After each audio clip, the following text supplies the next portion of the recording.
What's it mean to have a coach at the game of time behind you and helping you guide him? It's been great, honestly. Nathan's a coach who really knows what he's doing with all his athletes, and I can always trust him to give me exactly what I need to become the best possible player I can. And clearly, in a few short months, it has already done wonders for me. So excited to see how it keeps going.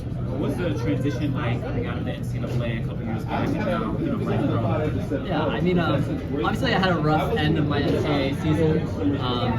After I didn't run the Olympics and all of that, I've had a lot of stuff pop back up for the rest of that year, which means I didn't really complete any of the goals I really wanted to. So, coming to this summer and this fall and going into a pro lifestyle, I was really excited to just kind of get back out there and be the person I know I am.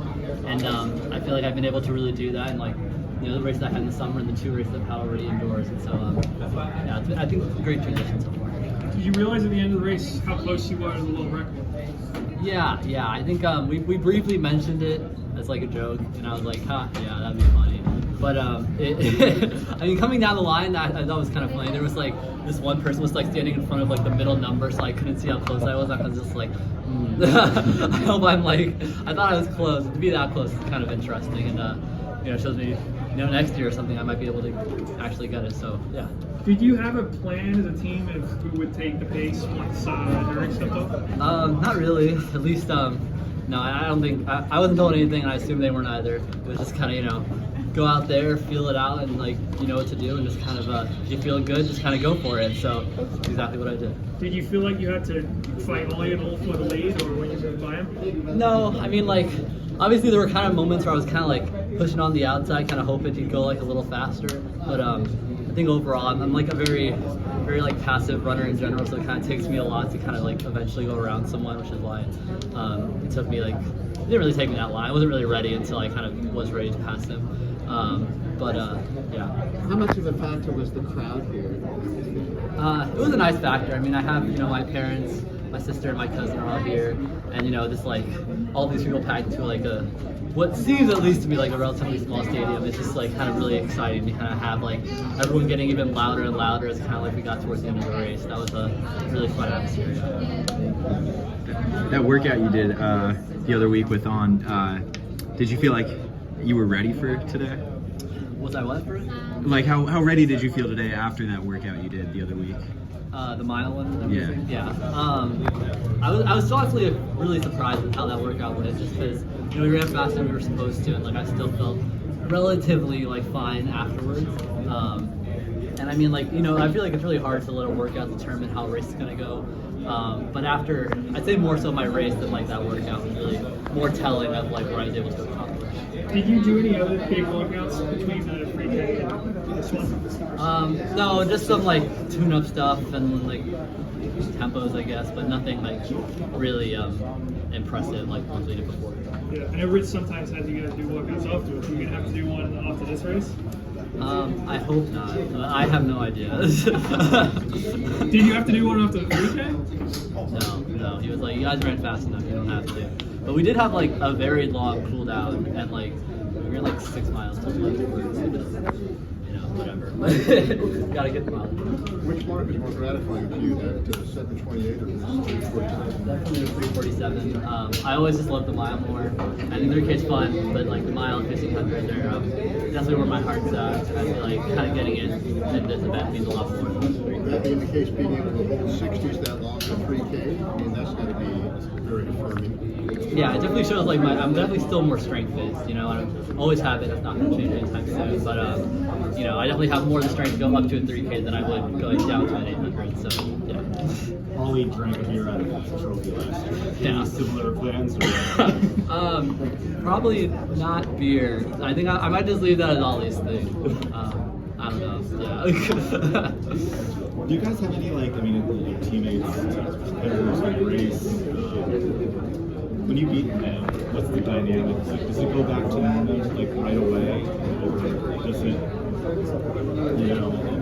Do you think knowing Ollie was motivating? What's the dynamic for you guys? I mean, I'm sure we're gonna be just as good as friends after this as we were before. I think we all have the same mindset of we're friends. The race happens, we're competitors, and then we're friends again. No hard feelings no matter what happens in the race. I'm sure it'll motivate him to just kind of train harder and get better. And I'm just excited to race him again, probably at, I don't know, Diamond League World. So yeah. What's next for you? I'll be racing in Madrid at the Madrid Indoor Tour, February 22nd, in the 1500 with Mario, and that'll be the end of my indoor season. What do you do between indoor and outdoor? Train a lot, I guess. Yeah, just gonna be us hanging out in Boulder and getting ready for the next round of things, which is honestly more important since that's what we're training for. So. How do you handle nerves? I mean, they don't really, I feel like they hardly run any miles outdoors, but if they did, and that was works on our schedule. Wait, what? I mean, what's the outdoor mile record? I don't even know what it is. 340? Yeah. 346.91. 6, wow. Well, we'll see. Yared, how do you deal with nerves? You guys kind of called your shot a little bit here. There's a lot of pressure on the on guys to make this honest and fast. Does that, I don't know, how do you handle it personally? I have a very, chill, kind of go with the flow personality. This is always who I've been before running and during running now. And so, even with a race that we put a lot of pressure on and it's we want to get this time, we want to have this performance. I'm still able to relatively just be this is still just a race. I'm still just going to do what I normally do. It's still just 8 laps around a track. None of that really changes. So I focus on that and just kind of, I'm not too excitable in general. So yeah. How are you going to celebrate today? I don't know, pack for Spain, I guess. Is there any New York food you're hoping to try? I've probably tried it all before. We were here for a while, so I definitely had some time to, I mostly just wanted pizza. I had pizza, it was good. But I'm sure me and my teammates will just hang out because me and Mario are going to be gone for a while, so just, get some good hanging out in while we're still here. Was this your first time racing the Armory? Yeah, my first Millrose, first Armory. It's a fun place, I really like it. And Ollie and Mario, I know you worked out with them all the time, but those were two of the best guys in the world last year. You just crushed them over the last 400. Is that registered with you yet? How impressive that was? I mean, I guess I hadn't really thought about it like that yet. I mean, they're I obviously have so much respect for them as my teammates. I see them training with me in and out every day, and so I know what they're capable of. And to know I'm just basically at that level with them really makes me think that I'm going to have a really good outdoor season and be able to do everything I want to do. So. Are you itching to race Jakob? Yeah, I've never raced him, I think. At least in any race I felt confident racing in. So I think it'll be fun once I get to kind of race him. He's doing the 3K in Madrid. Any interest in hopping up and taking him on? No. I've done 3K. That was a one-time thing. It was fun. I'm doing miles from now on.